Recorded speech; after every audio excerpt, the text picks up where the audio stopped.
What's up, guys? Welcome to Knockers on the Bottom. I'm your host, J Mill. J Mill, if you like. So let's get into it. So today is game day.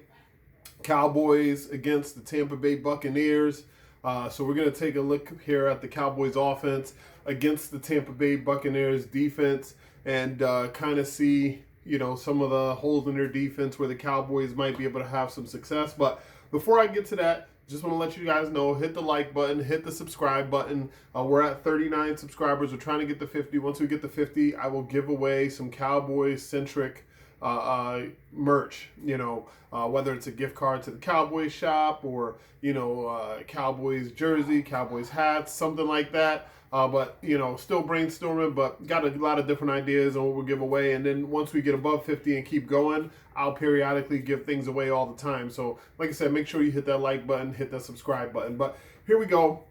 The Tampa Bay defense lined up against, in this particular scenario, they're playing against the Raiders offense here. So as you see, the Raiders come out and with 5 down linemen. They come out with a tight end, running back to the left. You got the quarterback here. And Tampa matches it with 1, 2, 3, 4, 5, 6 guys in the box. Linebackers playing pretty close up to the line of scrimmage. Now, Tampa Bay's defense is pretty decent overall against the run.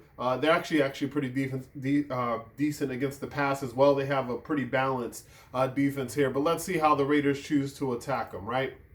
So Raiders here, close to the snap of the ball. They send a guy in motion, boom. So they snap it right at the motion coming across the quarterback's face. They snap the ball. So here you see Tampa Bay trying to get up the field. They got, guy here coming off the edge, here. Everything looks pretty bottled up. I mean, it looks like this is the first hole that is opening up for the running back, especially with the guy coming in motion here, flashing in front of the running back to try to be the lead blocker. So let's see what happens. Running back chooses that hole immediately, right? So right now, it looks like number 94 and number 29 are the only two that have a chance at the play. Everything else here backside is muddled up. So the running back gets to and through the hole. That guy misses the tackle here. So now it looks like this play is dead. It's going to be a good game no matter what, but now this play is dead, right? You got maybe, 6, 7 yard gain. So let's roll. Boom, that guy misses the tackle. Boom, that guy misses the tackle. And he keeps on going through. Now the running back is into the open field. He gets down, gets about 29 yards, pushed out of bounds. I mean, if the Cowboys can get a similar look to this with Rico Dowdle, I feel like they'll have a lot of success today. So let's take a look at the Cowboys. So here we go. We got the Cowboys against the Giants. Very similar formation to the one we just saw from the Raiders against Tampa Bay. You got 1, 2, 3, 4, 5 down linemen. You got the tight end tight to the line of scrimmage. You have Cooper Rush here and Rico Dowdle in the backfield. So the Giants match it with 1, 2, 3, 4, 5, and then a 6th guy. But they're already by alignment giving up a big hole there. But let's take a look and see what happens. So Cooper Rush looking at the line of scrimmage. He likes what he sees. He snaps the ball. Boom. Rico Dowdle gets the ball. Now, Thibodeau does a good job because he was lined up so wide of kind of collapsing down that line. But what does that do? That leaves Terrence Steele here free to go get a block here on this guy. And then you have this guy here who's already looking to block that guy. Rico Dowdle seeing that as he gets the ball. Boom. So in the hole, 41 has a chance here to make this play, right? Has a chance here to make this play, but he misses the tackle. Now Rico Dowdle is north and south immediately and getting up the field. Boom, making people miss, breaking tackles, getting up there for 22 yards. Now, Rico Dowdle so far this season, he's got the highest success rate of any running back in the last 4 weeks. He's only second in rushing yards in the last 4 to 5 weeks from the only people ahead of him are Saquon Barkley and Derrick Henry, right? So just looking at the way Tampa played that last game, if Tampa's going to be out there missing tackles once the guy gets up on the second level and gets into open space, Rico Dowdle is going to have a field day. This is going to be a chance. This is one of the areas where the Cowboys have a chance to exploit Tampa Bay and possibly make this game a little shorter and a little tougher on the Buccaneers. So let's take a look at something else. Now in the passing game, I think, of course, the Cowboys playing with a backup quarterback, they're going to be looking to use the short passing game in order to attack the Buccaneers. And let's take a look at how the Buccaneers perform in that type of situation. So we look, Now you have the 49ers. 49ers lined up with 1, 2, 3, 4 wide receivers. You got the tight end at the top, running back, single back set. Quarterback's under center at this point. He's making his checks. 49ers are using some motion to change things up. So now you have this guy coming to the tight, this guy coming tight, and you have this guy lined up as a fullback, that's Deebo Samuel. Now the Cowboys are not going to use as much motion as the 49ers are doing here. I mean, the 49ers already motioned a bunch of guys once. Once all those guys are set, you can already see Christian McCaffrey going in motion. Buccaneers defense is staying pretty static here. You know, they got their 4 down linemen. They got another guy here tight to the line of scrimmage. And then they have, so they're matching it with 8 guys in the box. That guy's playing a little deep, single high safety, which I hope they play against the Cowboys, because single high is what the Cowboys offense tends to have the most success against. So now we see Tampa Bay shifting on the snap of the ball. You got Deebo Samuel going out. Boom. He's running a short little slant. Boom. Gets the ball. Again, we see the bad tackling by the Tampa Bay defense. And that allows Deebo Samuel to get out in the field and run and make some plays. Now, I'm not saying the Cowboys have a Deebo Samuel, right? But we do have our own receiver that is good at getting out in the field and making plays, right? So let's take a look here at the Cowboys. So the Cowboys they're in shotgun this time, running back to the side of the quarterback. You got CeeDee Lamb up here. You got your 2 wide receivers down there, and then you got another one. I think that's Devin Spanford lined up tight to the line of scrimmage. Carolina matches it with 5 guys here in the box, and that's pretty much it. Everybody else is kind of playing off coverage here, right? So what do the Cowboys do to kind of match that?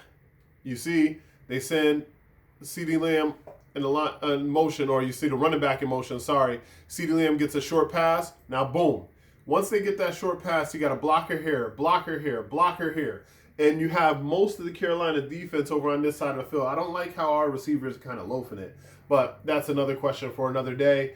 The guys have gotten up the field. Now let's see what happens. CeeDee Lamb gets the ball in his hands, and he's able to make some guys miss, get into the open field. Jadeveon Clowney actually does an awesome job of tackling him from behind, because if Jadeveon Clowney, if he doesn't get that tackle on CeeDee Lamb, right? If this guy doesn't get it, right? Because Jadeveon is up there running, right?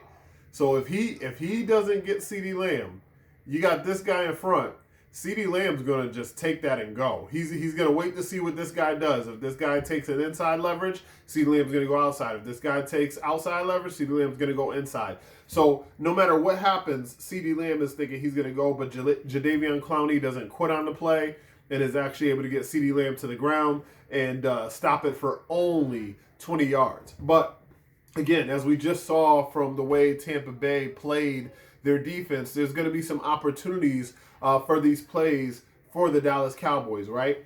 So now let's take a look at Tampa in the red zone, because I believe the Cowboys are going to get into the red zone. This is not going to be one of those games where they're completely shut down and they don't have any red zone drives. It doesn't mean they're going to score red zone touchdowns, but they'll get their opportunities in there, and they'll have a chance to put points on the board. All right, so we see that the Chargers line up with 4 wide receivers here, and then they got the running back next to the quarterback, their 5 down linemen. Tampa, as you see, they match it with their 4 down linemen, and then maybe another 2 guys in the box. This guy's not quite in the box. So you got about 6 guys in the box, and they're playing the pass all the way. So let's see what happens here. So on the snap of the ball, boom, let's take a look. Protection's pretty good, right? Justin Herbert on the snap of the ball has pretty good protection. It looks like the running back is squeezing out here. You got these guys running the routes, but Tampa chooses to play coverage. So boom, you got Quentin Johnston. He gets the ball. Another poor tackle there, poor tackle there, poor tackle there, and you get a guy in for the touchdown. I know Tampa's on a 4-game winning streak, but just looking at some of these plays here, as I said, the Cowboys are going to have a chance. It doesn't mean that they're going to take advantage of it, right? This is the NFL. All you can do is create opportunities for your guys. You don't necessarily know if those people are going to take advantage of the opportunity. But let's take a look at the Cowboys in the red zone. Very similar formation, right? 1, 2, 3, 4 wide receivers, and then a running back to the side. The running back is Ezekiel Elliott. The difference is the Cincinnati Bengals match it with 1, 2, 3, 4, 5, 6, 7 guys in the box. So they're pretty tight up on the line of scrimmage.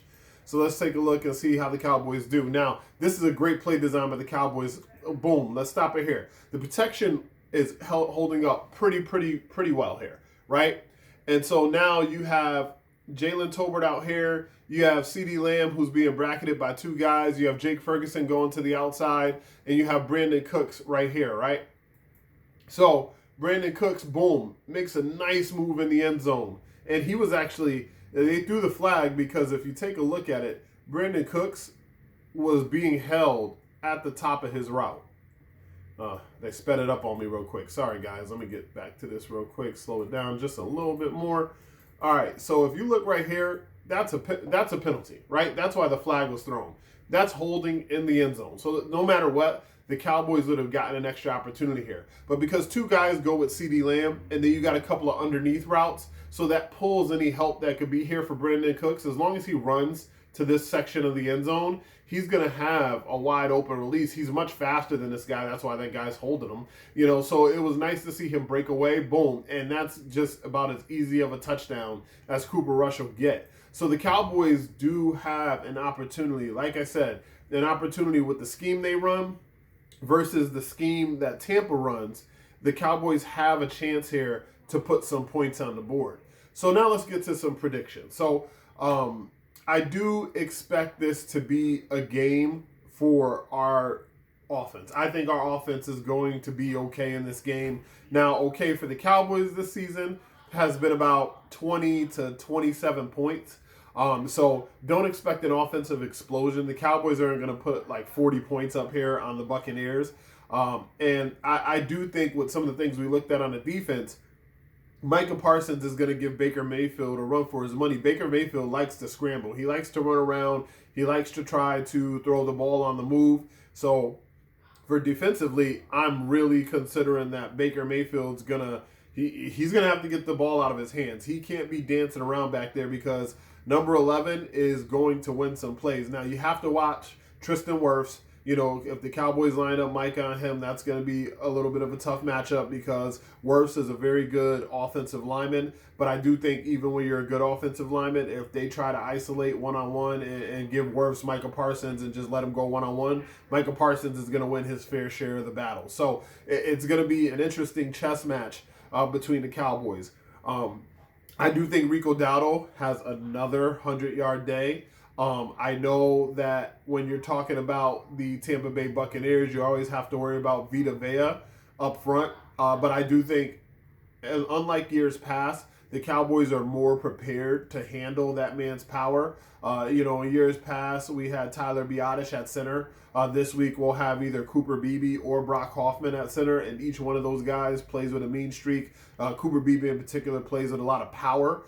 So I think he'll be able to match Vita Vea in that aspect. And then from there, you know, we'll be able to get some yardage and some movement in the running game. So I do expect the Cowboys and Rico Dowdle to have another 100-yard day. I do expect the Cowboys to be able to move the ball in the passing game. And I do expect the Cowboys to have a little bit of success on defense. So what am I saying with all that? All right, here we go. I'm saying the Cowboys are going to beat the Tampa Bay Buccaneers today. I know they are 1-6 at home.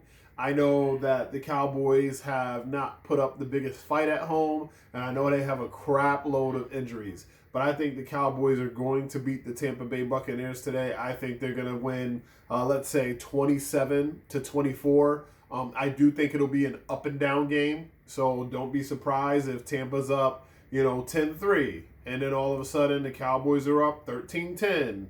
And then all of a sudden Tampa, is 16-13. And then the Cowboys, score a couple touchdowns and it's 27-13, or 27-16. And then Tampa gets a touchdown 2-point conversion. It's 27-24. And all of a sudden now the Cowboys have to run the game out on offense and they win it 27-24. Whatever way we get there, I do expect it to be back and forth. I do expect Tampa to have the lead at times. I expect the Cowboys to have the lead at times. So I think we're in for a fun game. I think we're in for a very competitive game. I think it'll be very, very fun to watch.